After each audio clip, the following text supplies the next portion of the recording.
Kristina here with your weekly soul lesson for November 28th through December 4th. Thanks so much for joining me. If you would like a personal and private reading with me, or if you would like to order any of the decks you see me using here today, I will leave that information down below. Now, the soul lesson, the reason I came up with this is because if you are in a twin flame dynamic or sacred soulmate divine love partnership, most of the focus is on what's going on with my twin, when is union happening, when, what, them. And what we often forget is what we need to be doing too. So, if you are in separation, part of the reason is because both partners have work to do, but we often don't spend enough time figuring out what that work is. So that is why I created the weekly soul lesson. It's a quick 5-card reading. I start with the lesson that you are being invited to engage with for the week, the wisdom that you bring into the situation, a card for the energy or some issue that's ready to be healed and released. And then I pull an archetype card, which is our teacher for the week, and then a final homework card because I am a teacher after all, and I will always assign homework. So let's go ahead and get started. The soul lesson we are being invited to engage with this week is the sea goat. This is the attributes associated with Capricorn. And the particular lessons that we're being invited to engage with this week are about being organized and getting our shit together, okay? Particularly as it is related to our emotions. The sea is in here. So the traditional Capricorn is actually the sea goat, and it has kind of a mermaid tail on it. But I'm pointing out the sea in here and talking about the emotional part because the other cards also have prominent sea elements in it.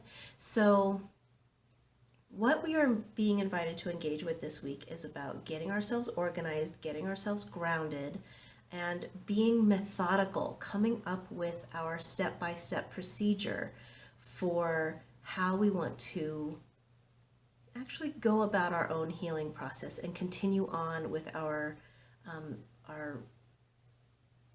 path of self-discovery and self-improvement. With regard to the emotional aspect of it, actually I'm going to go ahead and move to the wisdom that we bring.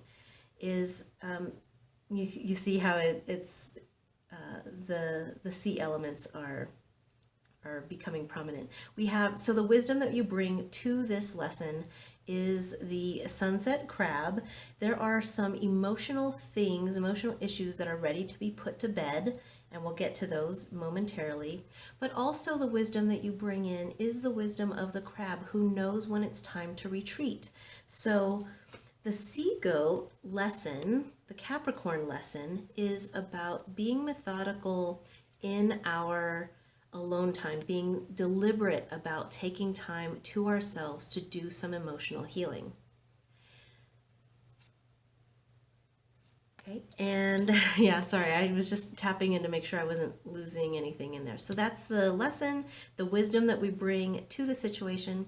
What is ready to be healed and released is we have Venus. And you can see we're still in that sea theme. So this is actually about emotional shame, our unwillingness to be emotionally naked. So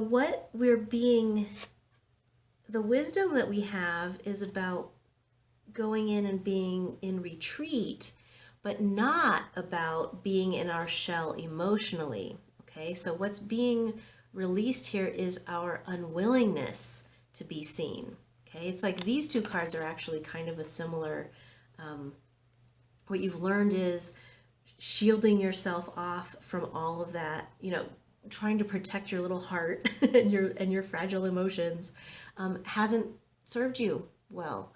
And so this card is about, having learned that lesson, being willing to be seen. Here's one who is right there ready to cover her up, and here's the people who are looking on, looking, And, the thing that's being released here is this unwillingness to be looked at, the unwillingness to be seen. Now, this could be emotionally, but it also could be physically.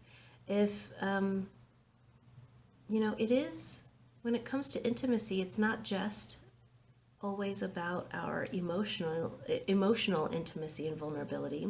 I mean, that's certainly a very big part of it, but also about the emotional vulnerability that comes from being physically, like legitimately, literally, physically naked. Okay? So this is about letting go of any shame, body issues that we might have picked up along the way. And that actually goes along with who our tutor is for the week. So this is an archetype card.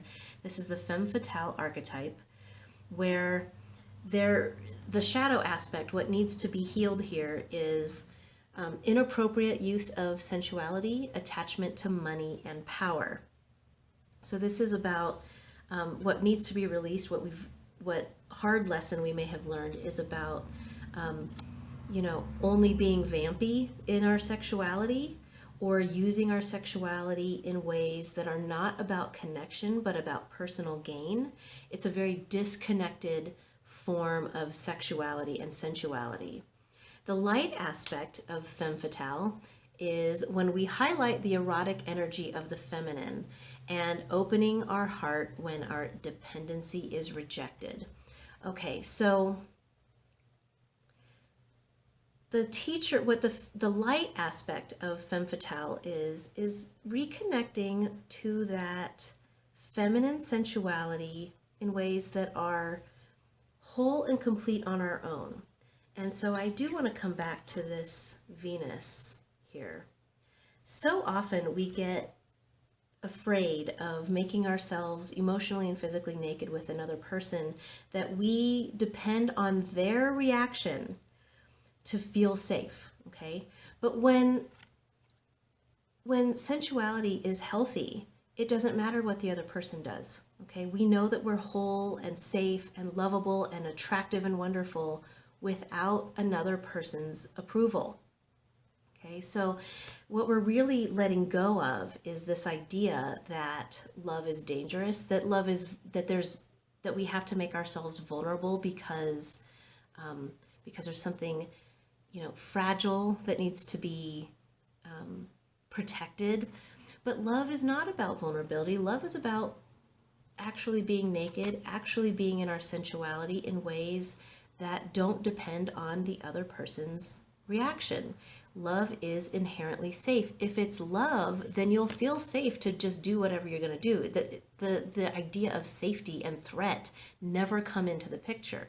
It's only when we are in fear, or we know that it's not love, that we're not connected to that high love vibration because we are fearful and and ashamed of whatever it is that we're bringing to the table, because there's something in there, like we have this idea that whatever and whoever we are is not acceptable, okay? And we look to an external partner to sort of reassure us, no, you're okay, no, you're sexy, I'm totally into you.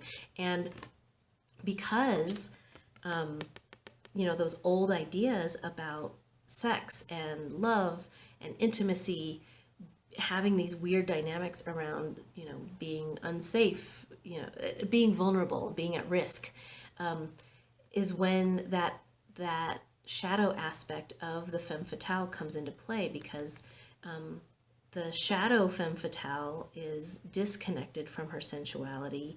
It's only to have power over somebody, not to connect with them. Okay, so that's our teacher for the week. Whoa, that's a pretty big, hefty lesson, right? Ask yourself, if you are a person who has had these shame issues, what it is that you think is so unlovable about you. Like, if you are really ready for a partner, then you know in your heart that you can just be who you are regardless, and the right person, this is such a cliche, the right person will always see the lovely Venus, no matter what your body looks like, or no matter what, horrible wound you think you're bringing to the table, okay? Okay. And so again, just that touchstone about the lesson to be engaged with is to be methodical and really actually kind of be logical about, yeah, where did this idea come from? Where did I get this idea that I'm not okay the way I am? And if I'm putting up all these walls, how do I need to make a plan about breaking those walls down, okay? And reminding myself, I don't need my armor anymore. I don't need, to be ashamed and protected and shielded anymore. I don't need to hide anymore. You cannot hide, okay? This is about being, in your natural state and knowing that you are love, you love yourself, you are love, you are connected to love, regardless of how the other person responds to you. Because then it doesn't matter. There's no rejection there. There just is a non-connection, and then you're better off for it. Okay. So the homework for the week is nature. So this is about, literally going out into nature, and I would say the wilder the nature, the better. So, parks will do the job, but unlandscaped settings would be preferable. This is also about being au naturel, being in your natural state. And I'm actually going to go as far as suggesting to you that you find a natural setting in which you can actually be naked. Your naked body in connection, in contact with, outside air. And I realize that it's November, first week of December. It'll be brief, but do it. If you can find a way to be naked outside this week, do it.